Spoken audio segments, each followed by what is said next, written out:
m'expliquer donc, quel était l'objet de la réunion d'aujourd'hui? Eh bien, l'objet de la réunion d'aujourd'hui, c'est d'abord faire en sorte que les commerçants qui sont sur Mana voient physiquement la chambre de commerce avec tous les cadres qui sont là. Ils vont aller les rencontrer pour leur expliquer physiquement et concrètement toutes les mesures auxquelles ils ont droit, parce que vous avez vu, le gouvernement et la CTG ont adopté énormément de mesures. Ce sont des mesures qui ne sont pas forcément accessibles. Il y a des conditions différentes, il y a une sorte de millefeuille, trop de mesures, et les gens ne comprennent pas, alors qu'ils ont droit à beaucoup de choses, mais ils ne savent pas faire, et du coup, ils ne présentent pas de demande. Par exemple, pour le volet social, beaucoup ont laissé passer les délais, alors que c'était 1 500 € par mois automatiquement. Il y en a qui ont passé le délai pour mars, avril, mai.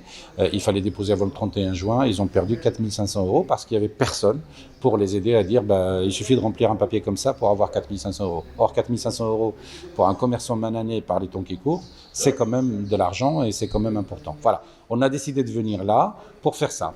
Le secteur qui est beaucoup plus en difficulté, c'est le transport. La restauration particulièrement, puisque comme vous avez entendu, peut-être aussi qu'ils ne peuvent pas travailler il faut qu'ils aient des terrasses. Et ce qu'on a constaté, qu'il y a beaucoup de restaurateurs qui n'ont pas de terrasse. Le problème du transport, c'est, vous savez, depuis le mois de février, il n'y a pas d'école. Et puis, non seulement ça, il n'y a pas d'école, pas de bus qui circulent. Alors voilà, ils ne peuvent pas travailler normalement, ils peuvent pas travailler. Bon, vous avez le problème des taxicos, où c'est des 8 places, où à l'intérieur, ils ne peuvent pas emmener plus, quand ils font le calcul de la distanciation, ils ne peuvent pas emmener plus de 3 personnes. Imaginez-vous, pour emmener des gens, 3 personnes à Cayenne dans un bus de 8 places, c'est pas économiquement parlant, ça ne va pas. Oui, mon entreprise, c'est une entreprise de transport scolaire. Et la crise a été compliquée pour moi, très compliquée pour moi. C'est parce que, que moi, je fais que des scolaires. Et puis, depuis le 17, j'ai tous mes business d'arrêt. Je ne peux rien faire. J'ai rien perçu. Je suis là comme ça. Pour vous, est-ce que c'est intéressant le fait qu'ils se déplacent comme ça pour voir? Je dis oui, c'est intéressant, surtout avec des chefs d'entreprise comme moi. On n'a que le transport scolaire et ça fait 5 mois qu'on est à pied.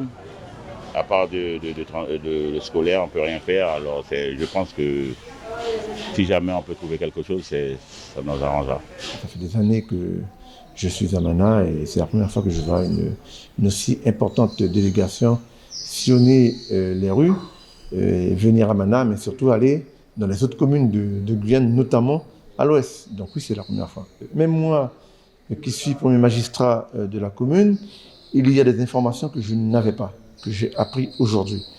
Et ces informations-là, on pourra le relayer sur notre site Facebook et sur les rencontres que j'ai, parce que je rencontre beaucoup de personnes qui viennent me voir pour pouvoir avoir un travail, par exemple, ou encore qui veulent créer une entreprise, mais ils ne savent pas comment faire.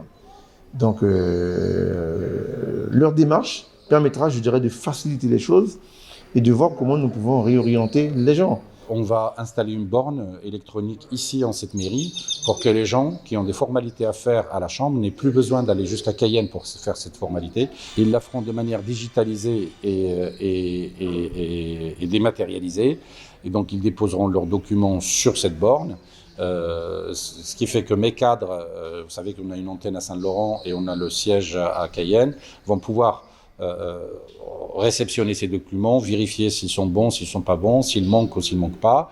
Et si tout va bien, ils déposent directement au greffe, c'est-à-dire que tout va se faire de manière digitalisée.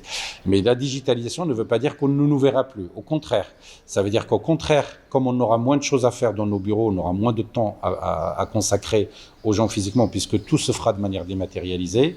Au contraire, on va pouvoir dégager du temps pour venir physiquement après, faire un suivi, rencontrer les gens. Monsieur, vous avez déposé votre société, vos statuts, etc. Voilà, vous en êtes où? 1 mois après, 2 mois après, etc. Vous savez qu'il y a tel type de mesure, vous avez choisi tel type de société, pourquoi? Vous savez que tel autre type de société aurait été meilleur pour vous, etc. Là, faire de vrais accompagnements du conseil et du contact physique.